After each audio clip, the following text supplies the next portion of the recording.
আসসালামু আলাইকুম বন্ধুরা। বেশ কয়েকদিন থেকে অসুস্থ, তাই বাসা থেকে বের হতে পারিনি। আজকে একটু স্বস্তি বোধ করছি, তাই বাসা থেকে বের হয়েছি।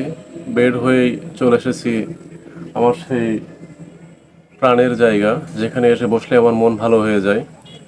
আমার বাড়ির পাশে যে নদীটা আছে, সেই নদীর ধারে। এখানে আমি যখনই আমার মন খারাপ থাকুক বা মন ভালো থাকুক, দুটোর সময় এখানে এসে আমি বসি। এখানে বসলে আমার মন ভালো হয়ে যায়, কেন জানি না। এই জায়গাটা আমার খুব টানে। আর পেছনে যদি এইরকম পরিবেশ থাকে, তাহলে তো আর কোনো কথাই নাই। আপনারাও দেখুন প্রকৃতি কি সুন্দর।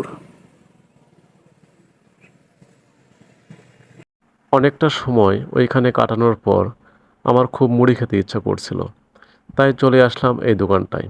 বলে রাখি, এই দোকানটা বেশ কিছুদিন আগে এখানে তৈরি হয়েছে, আর এটাই প্রথম আসলাম এই দোকানে। তো এখান থেকে মুড়ি নিয়েই আমি চলে আসলাম আবারও নদীর ধারে। এইখানে বসে থেকে আপনি একসঙ্গে প্রকৃতিও দেখতে পারবেন, পাশাপাশি কোনো কিছু নিয়ে এসে কিনে খেতেও পারবেন।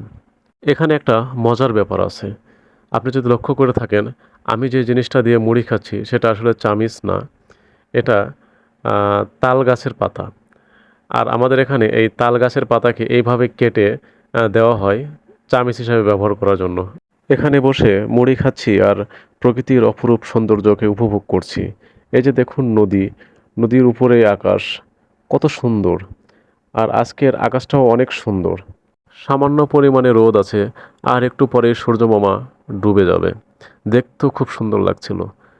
আর মাঝে মাঝে এভাবে নিজেকে একটু সময় দেওয়া ভালো। সব কিছুকে দূরে ফেলে নিজেকে নিজের মতো করে সময় দিয়ে দেখুন, অনেক সুন্দর লাগবে। এটাকে আপনি খুব ভালোভাবে এনজয় করতে পারবেন। তাই আমি মাঝে মাঝেই এইভাবে নিজেকে নিজেই সময় দিয়ে থাকি, নিজের মনের প্রশান্তির জন্য। নদীর ধারে বসে সেই পুরনো স্মৃতিগুলোকে মনে করছি, কারণ এই নদীতে ছোটবেলায় অনেক লাফালাফি ঝাপাঝাপি করেছি। এখন যেহেতু সময় হয় না, আর একটু হলেও বড় হয়ে গিয়েছি, তাই আর ছোটবেলার মতো নদীতে লাফালাফি ঝাপাঝাপি করতে পারি না। তবেও মাঝে মধ্যে ইচ্ছে করে ছোটবেলায় ফিরে যাই এবং ছোটবেলার মতো একটু আনন্দ ফুর্তি করি। যাই হোক, নদীর ধার থেকে উঠে এসে দেখি সবাই ক্যারাম খেলছে। তো আমিও একটু চেষ্টা করলাম ক্যারাম খেলার জন্য। যদিও আমি ক্যারাম খেলা পারি না, তারপরেও একটু চেষ্টা করলাম, তাদের কাছ থেকে শেখার চেষ্টা করলাম। কিন্তু দুঃখের বিষয়, একটা গুটিও আমি পকেটে ফেলতে পারিনি। খুব আফসোস। যারা ক্যারাম খেলতেছিল তাদেরকে আর ডিস্টার্ব না করে আমি চা খেতে চলে আসলাম। মাথাটা একটু ব্যথা করছিল, তো ভাবলাম এক কাপ যদি চা খেতে পারি তাহলে হয়তো বা মাথা ব্যথাটা কমে যাবে। তাই এক কাপ চা নিয়ে বসে পড়লাম চা খেতে। পড়ন্ত বিকেলে এইভাবে রাস্তার ধারে বসে চা খাওয়ার মজাই আলাদা। চা খাওয়া শেষ করে বাসায় আসার পথে দেখি আমার ভাতিজা খেলা করছে। তো তাকে দেখে আমিও তার কাছে চলে গেলাম, যে তাকে একটু সঙ্গ দিলাম। ছোটবেলায় হয়তো আমরাও এভাবে লাফালাফি করেছি কোনো এক জায়গায়। আমাদের সেই স্মৃতিগুলোকে ক্যামেরাবন্দি করার কোনো উপায় ছিল না, কিন্তু আমি তার এই স্মৃতিগুলোকে ক্যামেরাবন্দি করে রাখলাম। ভবিষ্যতে যখন সে অনেক বড় হবে তখন এই স্মৃতিগুলো দেখবে আর সে আনন্দ পাবে। কার কার ছোটবেলার এইরকম স্মৃতি মনে আছে, কমেন্টে জানাবেন।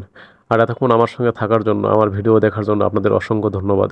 এভাবেই আমাকে সাপোর্ট দিয়ে যাবেন, আমার পাশে থাকবেন। আর আমার ভিডিও যদি ভালো লেগে থাকে অবশ্যই লাইক, কমেন্ট এবং শেয়ার করে দেবেন।